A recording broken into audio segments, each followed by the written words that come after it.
स्वामी समर्थ. नमस्कार. तुमचे सर्वांचे माझ्या YouTube चॅनलमध्ये खूप खूप स्वागत. तुमच्या सर्वांच्या इच्छा मनोकामना पूर्ण होत हीच स्वामी महाराजांच्या चरणी मी प्रार्थना करते आणि आजच्या आपल्या एका नवीन व्हिडिओला सुरुवात करते. बघा, आजच्या या व्हिडिओमध्ये आपण जाणून घेणार आहोत तर ती म्हणजे हरतालिका व्रतची कहाणी. अगदी बघा, उद्या आहे हरतालिका व्रत. या व्रतामध्ये ही कहाणी ऐकली तरी आपल्याला व्रत केल्याचे पुण्यफळ प्राप्त होते. मग आपण ती कहाणी या व्हिडिओमध्ये जाणून घेऊयात. चला व्हिडिओला सुरुवात करूयात. एके दिवशी शंकर पार्वती कैलास पर्वतावर बसले होते. तेव्हा पार्वतीने शंकरांना विचारले, महाराज, सर्व व्रतात चांगले असे व्रत कोणते? श्रम थोडे, फळ पुष्कळ असे एखादे व्रत असेल तर मला सांगा आणि मी कोणत्या पुण्याईने आपल्या पदरी पडले हेही मला सांगा.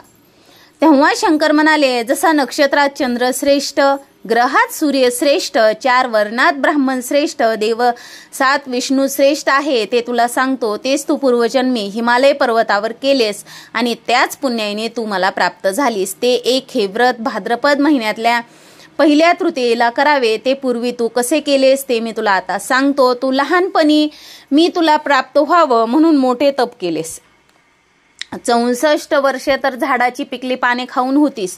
थंडी, पाऊस, ऊन ही तिन्ही दुःखे सहन केलीस. ते तुझे श्रम पाहून तुझ्या बापाला फार दुःख झाले व अशी कन्या कोणाला द्यावी अशी त्यांना चिंता पडली. इतक्यात तिथे नारद मुनी आले. हिमालयाने त्यांची पूजा केली व येण्याचे कारण विचारले. तेव्हा नारद मुनी म्हणाले, तुझी कन्या उपवर झाली आहे, ती विष्णूला द्यावी, तो तिच्या योग्य नवरा आहे. त्यांनीच मला तुझ्याकडे मागणी करण्यास पाठवलं आहे म्हणून मी आलो आहे. हिमालयाला मोठा आनंद झाला. त्याने ही गोष्ट कबूल केली. नंतर नारद तिथून विष्णूकडे आले, त्यांना ही हकीकत कळविली व आपण निघून दुसरीकडे गेले. नारद गेल्यावर तुझ्या बापाने ही गोष्ट तुला सांगितली. ती गोष्ट तुला रुचली नाही, तू रागवलीस. असे पाहून तुझ्या सखीने रागवण्याचे कारण विचारले. तेव्हा तू सांगितलंस, महादेवा वाचून मला दुसरा पती करणे नाही असा माझा निश्चय आहे. असे असून माझ्या बापाने मला विष्णूला देण्याचे कबूल केले आहे. ह्याला उपाय काय करावा? मग तुला तुझ्या सखीने एक घोर अरण्यात नेली. तिथे गेल्यावर एक नदी दृष्टीस पडली. जवळच एक गुहा आढळली. त्या गुहेत जाऊन तू उपवास केलास. तिथे माझे लिंग पार्वतीसह स्थापिलेस, त्याची पूजा केलीस. तो दिवस भाद्रपद शुद्ध तृतीयेचा होता. रात्री जागरण केलंस. त्या पुण्याईने येथील माझे आसन हल्ले. नंतर मी तिथे आलो, तुला दर्शन दिले आणि वर मागण्यास सांगितले. तू म्हणालीस, आपण माझे पती व्हावे याशिवाय दुसरी इच्छा नाही.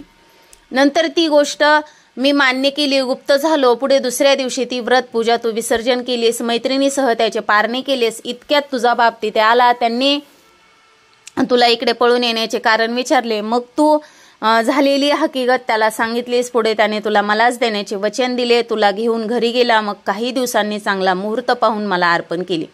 अशी या व्रताने तुझी इच्छा पूर्ण झाली. याला हरतालिका व्रत असं म्हणतात. याचा विधी बघा असा आहे. ज्या ठिकाणी हे व्रत करायचे असेल त्या ठिकाणी तोरण बांधावे, केळीचे खांब लावून ते स्थळ सुशोभित करावे. पुढे रांगोळी काढून पार्वतीसह महादेवाचे लिंग स्थापन करावे. षोडशोपचारे त्याची पूजा करावी. मनोभावे आरती करावी व नंतर ही कहाणी करावी व रात्री जागरण करावे. या व्रताने प्राणी पापापासून मुक्त होतो. 7 जन्माचे पातक नाहीसे होते. राज्य मिळते. स्त्रियांचे सौभाग्य वाढते. या दिवशी बायकांनी जर काही खाल्ले तर त्या 7 जन्म वंध्या, दारिद्र्य व विधवा होतात. दरिद्र येतं आणि अंती पुत्र शोक होतो. कहाणी केल्यावर सुवासिनीस यथाशक्ती वाणे द्यावी. दुसऱ्या दिवशी उत्तर पूजा करावी आणि व्रताचे विसर्जन करावे. ही 60 उतराची कहाणी. 5 उतरी देवब्राह्मणांच्या द्वारी, गायीच्या गोटी, पिंपळाच्या पारी, सुफळ संपूर्ण. अशा प्रकारे बघा आजच्या व्हिडिओमध्ये आपण हरतालिका व्रत कहाणी ऐकलेली आहे. तर तुम्हाला माझा हा व्हिडिओ आवडला असेल तर नक्कीच तुम्ही व्हिडिओला एक लाईक करा, शेअर करा आणि असेच नवनवीन अध्यात्माचे व्हिडिओ पाहण्यासाठी चॅनलला सबस्क्राईब देखील अवश्य करा.